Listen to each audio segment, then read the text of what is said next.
Donald Trump ने भारत के ऊपर 500% टैरिफ लगाने का अधिकार प्राप्त कर लिया है।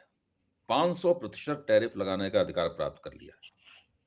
तो अगर डोनाल्ड ट्रंप 500% तो क्या, अगर 50% टैरिफ और लगा दें या 25% टैरिफ और लगा दें, तो मुझे लगता है कि भारत और अमेरिका के बीच में जो कुछ भी व्यापार होता है, वो सब बंद ही हो जाएगा, खत्म हो जाएगा पूरी तरीके से। फिर ज़्यादा टैरिफ लगाने की या कुछ करने की ज़रूरत नहीं रहेगी। जैसे ही उन्होंने वहाँ अधिकार प्राप्त किया, यहाँ पे स्टॉक एक्सचेंज नीचे गिर गया। इसका मतलब कहीं न कहीं डोनाल्ड ट्रंप की धमकियाँ भारतीय अर्थव्यवस्था के ऊपर, निवेशकों के ऊपर, भले ही वो स्टॉक एक्सचेंज के निवेशक हों, भारत में फॉरेन डायरेक्ट इन्वेस्टमेंट वाले निवेशक ना हों, कुछ न कुछ तो असर करती ही हैं। और मेरे ख्याल से 500% की खबर सुनकर अर्थव्यवस्था में एक तरह का सदमा भी उसको सदमा भी लगा होगा कि लगता है कि अब भारत से संबंध, अमेरिका से भारत के आर्थिक संबंध पूरी तरीके से अगर हमेशा के लिए नहीं तो एक लंबे अरसे के लिए ठंडे पड़ ही जाएँगे। तो ये तो निश्चित रूप से भारतीय अर्थव्यवस्था के लिए बहुत बुरी खबर है। तो आप इसको किस तरह देखते हैं? इसके क्या-क्या आयाम हैं? देखिए, जैसे आपने सही कहा कि 500% तो खैर दूर की बात है। अगर 50% के ऊपर 50% भी और लग जाए, हाँ, तो आधा जो हमारा व्यापार है अमेरिका के साथ वो खत्म हो जाएगा। खत्म हो जाएगा। क्योंकि आधा व्यापार है जिसपे कि अभी ड्यूटी नहीं लगती, क्योंकि उनको हमारे इलेक्ट्रॉनिक हुँ, वगैरह चीज़ें चाहिए। हुँ, तो इसलिए वो छोड़ दिए, तो पर करीब $47 बिलियन का हुँ, हमारा जो एक्सपोर्ट है, हुँ, उस पे असर पड़ेगा, क्योंकि हमारे यहाँ से जो अभी माल जाता है वो और देशों से लेना शुरू हो जाएगा, क्योंकि वहाँ पे टैरिफ कम हुँ, होगा। हुँ, तो इसका असर हमारे बैलेंस ऑफ पेमेंट पे पड़ेगा, क्योंकि हमारा जो अमेरिका के साथ सबसे ज़्यादा ट्रेड का सरप्लस है, तो उससे जो कमाई होती है उससे हमारा जो ट्रेड डेफिसिट चीन के साथ $100 बिलियन का वो थोड़ा कम हो जाता है। तो जब डेफिसिट बढ़ेगा, तो फिर रुपया गिरावट पे होगा, और जब रुपया गिरावट पे होगा, तो जो डॉलर में रिटर्न है हुँ, फॉरेन इन्वेस्टमेंट का वो कम हो जाएगा। तो वो लोग कैपिटल देश से बाहर निकालना शुरू करेंगे, और उससे फिर रुपया और कमज़ोर हो जाएगा। फिर वो एक विशेष साइकिल में पड़ जाएगा। और दूसरी बात ये कि हमारा इन्वेस्टमेंट क्लाइमेट गड़बड़ा जाएगा, क्योंकि फॉरेन इन्वेस्टमेंट कम होगा, तो इन्वेस्टमेंट क्लाइमेट गड़बड़ाएगा। और जो हमारे यहाँ पे अंदरूनी जो इन्वेस्टर हैं, वो एक क्राइसिस में आ जाएंगे, क्योंकि वो अनिश्चितता के दौर से गुजरेंगे कि क्या होने वाला है, कैसे होगा, संभलेगा नहीं संभलेगा। तो अनिश्चितता जब होती है तो इन्वेस्टमेंट कम हो जाता है। तो कुल मिला के मेरा मानना है कि बाहर का इन्वेस्टमेंट भी और हमारे देश का प्राइवेट इन्वेस्टमेंट, दोनों पे इसका असर पड़ेगा, और उसका असर फिर हमारे ग्रोथ रेट पे पड़ेगा। तो हमारी ग्रोथ जो संग्रहित क्षेत्र की है, जो कि अच्छा कर रही है, वो गिरावट पे आएगी। तो उससे जो हमारी अर्थव्यवस्था में और परेशानी बढ़ जाएगी, क्योंकि असंगठित क्षेत्र तो वैसे ही जो गिरावट पे है।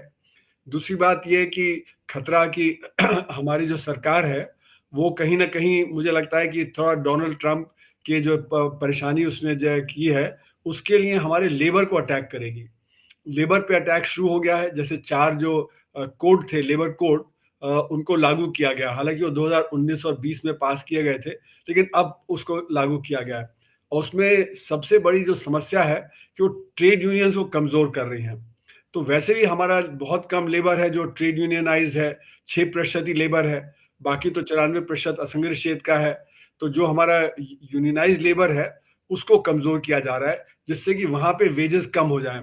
और इसलिए वेजेस कम की ज़रूरत है, क्योंकि हमारा जो एक्सपोर्ट है, अब एक्सपोर्ट में हमें सस्ते दाम पे एक्सपोर्ट करना पड़ेगा बाकी देशों का, क्योंकि सब देशों में जो सरप्लस बढ़ जाएगा, जब अमेरिका से ट्रेड उनका कम हो जाएगा, तो सब एक-दूसरे के ऊपर डंपिंग करेंगे, और जब दाम जो है घटाने पड़ेंगे।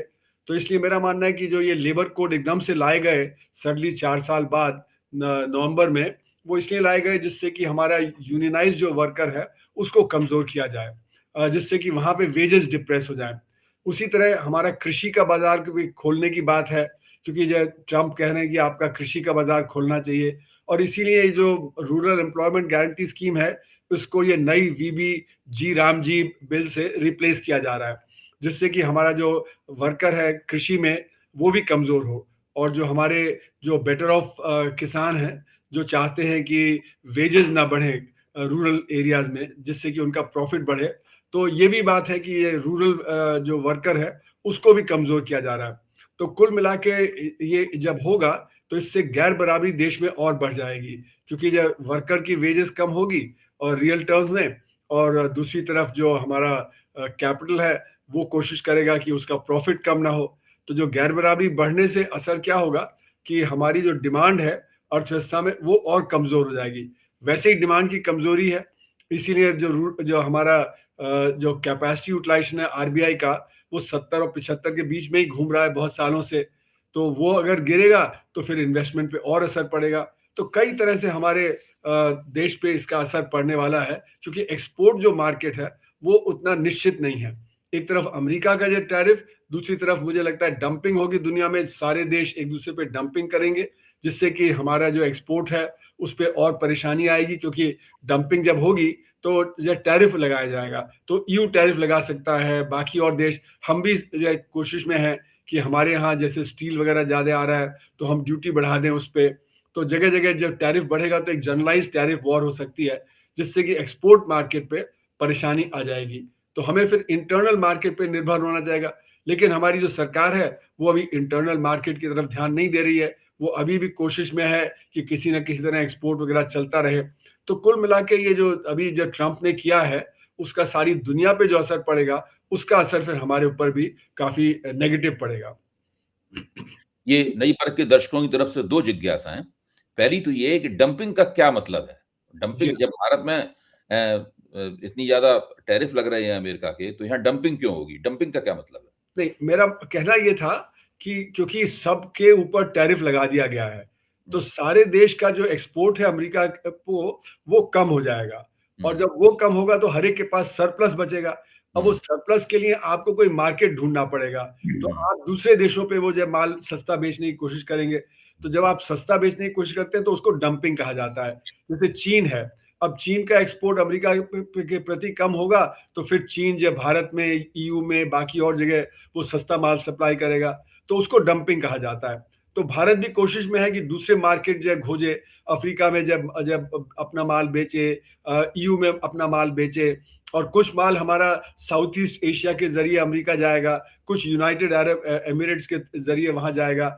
तो ये जो सारी चीजें होंगी, इसको मतलब एक तरह से कहा जाए तो एक दूसरे के ऊपर अपना सरप्लस जो है उसको अनलोड करना। और सरप्लस को आप अनलोड करेंगे तो जैसे अगर हमारे यहाँ स्टील सस्ता आ जाएगा तो हमारे स्टील प्रोड्यूसर्स को के ऊपर असर पड़ेगा। अगर हमारे यहाँ और कुछ सामान है वो जो सस्ता आने लगेगा, क्योंकि उनको जो मार्केट चाहिए, तो वो हमारे जहाँ के प्रोड्यूसर हैं उनके ऊपर असर पड़ेगा। तो इसलिए फिर हम भी उन पर टैरिफ लगाएंगे और वो भी हमें अरब पर टैरिफ लगाएंगे।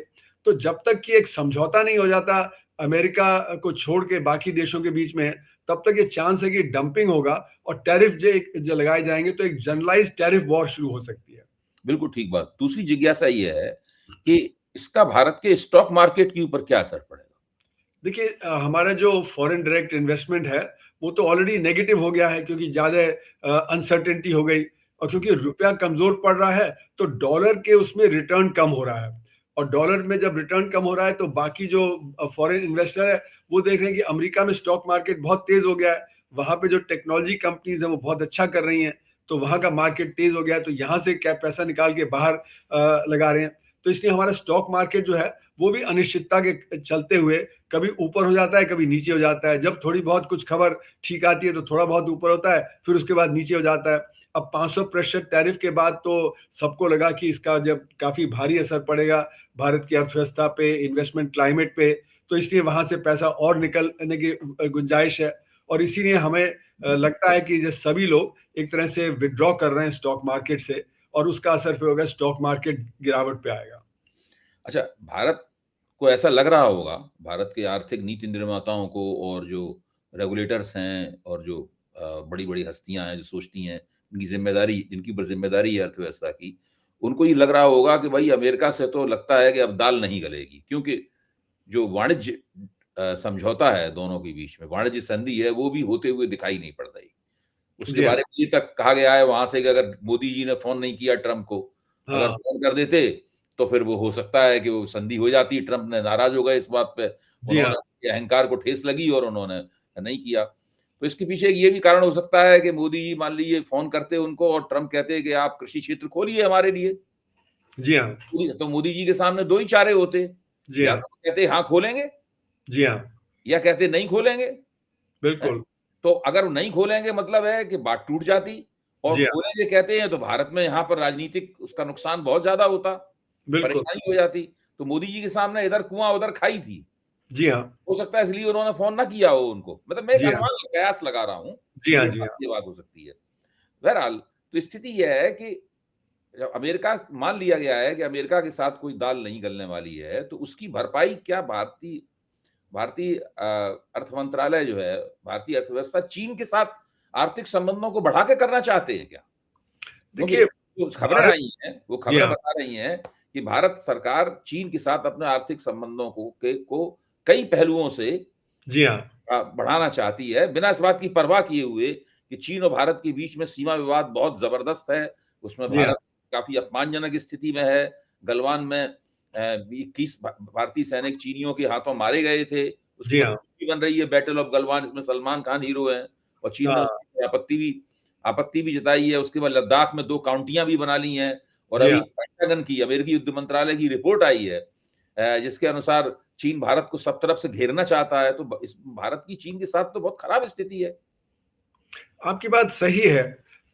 लेकिन इस समय जो एक दुनिया में माहौल है, जिसमें ट्रम्प साहब ने सब जगह परेशानी क्रिएट की है, वो चाइना के लिए भी परेशानी है क्योंकि वहाँ पे भी प्रेशर है। उनको भी हालाँकि उनके एक्सपोर्ट बहुत अच्छा कर रहे हैं। उनका जो ट्रेड सरप्लस है वो $1 ट्रिलियन पहुँच गया है। तो वो उन्होंने मार्केट बाकी जगह खोज लिए हैं और चीन बड़ा स्ट्रेटेजिक थिंकर है। वो ये समझ गया था पिछले 7-8 साल से कि अमेरिका उस पे और दबाव बनाएगा। ट्रंप ने पहले अपने टर्म में भी ये किया, बाइडेन ने भी जो अपने वहाँ से जो सॉफ्टवेयर के पर्सनेल हैं, जो वहाँ पे जो एडवांस चिप सप्लाई करना ये सब बंद कर दिया था। तो इसलिए जो चीन को ये लग रहा था, इसीलिए चीन धीरे-धीरे अपना जो व्यापार है वो बाकी और देशों से बढ़ा रहा था। उसका जो व्यापार अमेरिका से था वो धीरे-धीरे कम करता जा रहा था। उसी तरह जो उसके पास इतने 3 ट्रिलियन से डॉलर से ऊपर के रिजर्व्स हैं, वो धीरे-धीरे उसको जो है डॉलर से हटा के गोल्ड में और बाकी चीज़ों में कर रहा था। तो चीन की जो स्ट्रेटेजिक थिंकिंग थी, वो ये है कि एक हमें इंडिपेंडेंट स्टैंड लेना है। भारत की अनफॉर्चुनेटली वो थिंकिंग नहीं रही है। हम काफ़ी ज़्यादा निर्भर हो गए हैं बाकी देशों पे। तो चीन से हमारा तो $100 बिलियन का ट्रेड डेफिसिट ऑलरेडी था, क्योंकि अब हम उनसे और भी ज़्यादा माल ले रहे हैं। और जैसे कि आपने कहा कि इस समय जैसे कि वहाँ पे से इंजीनियर आते हैं, वर्कर्स आते हैं जो चाइनीज़ इक्विपमेंट है फैक्ट्रीज़ में वो चलाते हैं। तो जब हमने गलवान के बाद उनको वीज़ा देना कम कर दिया तो हमारे बिज़नेस पे ही धक्का लगा, क्योंकि हमारा बिज़नेस जो मैन है वो कंप्लेंट कर रहे थे, शिकायत कर रहे थे कि हमारी फैक्ट्री ठीक से नहीं चल रही है। वो डिमांड कर रहे थे कि हम वीज़ा दें। फिर जो हमारा इन्वेस्टमेंट जो था उसको भी हमने रोका। जो गलवान के बाद कि जो नेबरिंग जो कंट्रीज हैं उनसे जो डायरेक्ट इन्वेस्टमेंट नहीं आ सकता है, उसके लिए उनको जो परमिशन लेनी पड़ेगी, वहाँ पे भी हम खुला कर रहे हैं। तो ये आप देखेंगे कि चीन ने तो एक स्ट्रेटेजिक स्टेप लिया ही, भारत ने वो स्ट्रेटेजिक स्टेप्स नहीं लिए और अब परेशानी में आके अब ये करना पड़ रहा है हमको कि अब हम चीन से भी अपना व्यापार बढ़ाएं, चीन से अपने संबंध सुधारें। इसीलिए प्रधानमंत्री एससीओ की मीटिंग में भी गए। आपने एक पहले प्रोग्राम किया था जब एससीओ की मीटिंग हुई, तो वहां पे आपने देखा कि चीन और रूस के बीच में तो बहुत सारे समझौते पे दस्तखत किए गए, लेकिन भारत का कोई समझौता नहीं हुआ उस समय। तो भारत की कोशिश है कि अगर अमेरिका के साथ संबंध और बिगड़ते हैं तो बाकी देशों से हम संबंध सुधारें। इसीलिए हम जल्दी-जल्दी कोशिश कर रहे हैं कि फ्री ट्रेड एग्रीमेंट साइन करें बाकी देशों से। अब ईयू के साथ तो हम 23 साल से कोशिश में लगे हैं कि फ्री ट्रेड एग्रीमेंट साइन हो जाए, लेकिन अब लग रहा है कि हम उसको साइन कर देंगे और बाकी और देशों के साथ भी नेगोशिएशन चल रहे हैं, जिससे कि वहाँ पे हम अपना व्यापार बढ़ा पाएँ। तो कोशिश ये है कि हमारी जो निर्भरता है अमेरिकन मार्केट पे, जो कि बढ़ती चली गई है पिछले 15-20 सालों में, उसको हम कम करें जैसे कि चीन ने किया और फिर हम बाकी देशों से और करें। तो हमारा जो चीन से संबंध है, जो ट्रेड है, जो हमारा इकोनॉमिक रिलेशनशिप है, उसको हम जल्दी से ख़त्म भी नहीं कर सकते। हालाँकि गलवान में जो हुआ और बॉर्डर पे वो जो कर रहे हैं, उसको हम जो है नज़रअंदाज करके उनसे संबंध बना रहे हैं, जिससे कि हमारी अर्थव्यवस्था पे और बहुत असर ना पड़े। इधर मेरा मानना है कि जो वेनेजुएला में हुआ, जो मडूरो के साहब के साथ वो दिखाता है कि जो इक्विपमेंट है, जो इलेक्ट्रॉनिक इक्विपमेंट है, उसमें अमेरिका ने भी बग्स डाले हुए हैं और चीन भी शायद बग्स डाल रहा है। अब हम इतने उस स्थिति में नहीं है कि हम जो है उसको अपना खुद ही बना पाएँ इक्विपमेंट, हमें अभी भी इम्पोर्ट करना पड़ेगा। तो बक्स हमारी डालने का क्या मतलब है? बक्स डालने का क्या मतलब है? बग्स का मतलब कि आप उसको मैनिपुलेट कर सकते हैं। जैसे कि वहाँ पे जब हवाई जहाज़ जा रहे थे वेनेजुएला में, तो हुँ, सुनने में आ रहा था कि उनके रेडार जो हैं थे, उन पे कंट्रोल अमेरिकन उन्होंने कर लिया था।